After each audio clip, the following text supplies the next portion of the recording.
Hi guys, welcome back to the channel. I'm Dr. Downey, and today we are speaking about Trenbolone side effects. This is part 2.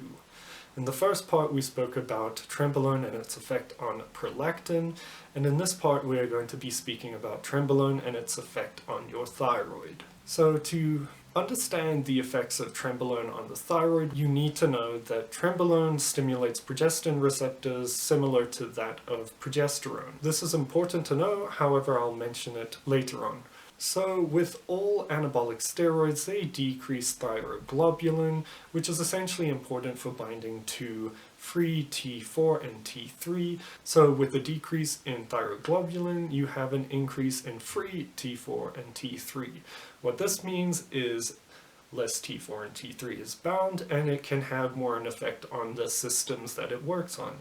So this could result in more weight loss and putting you into more of an awake state. There are more effects, but these are the main ones that people are interested. But with Trenbolone, it has another effect. I've spoken about steroids and their effect on the thyroid, but Trenbolone is particularly special when it comes to the thyroid. And that's because the thyroid has progesterone receptors. So progesterone itself, whilst the mechanism is not really understood, kind of works like TSH, or thyroid stimulating hormone. So essentially it aids in the production of T4 and 20% of T3, and with injecting exogenous Trenbolone into your body, not that there is endogenous Trenbolone, you're essentially going to be stimulating that progestin receptor, and this stimulation of the receptor results in more T4 and T3.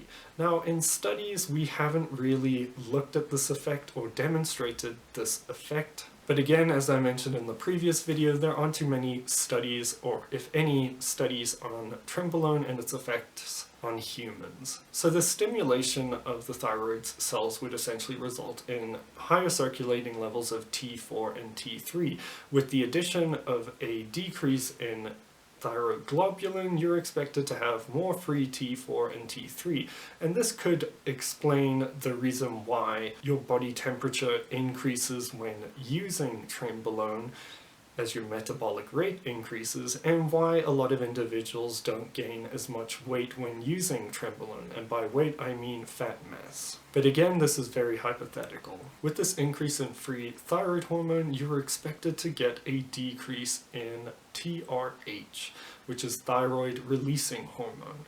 I'll show a picture of this axis above. So TRH stimulates TSH, and TSH stimulates the thyroid to produce T4 and T3.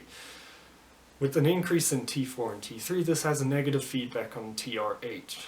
But this isn't important for this particular video, but will be important for our next video on side effects of Trenbolone.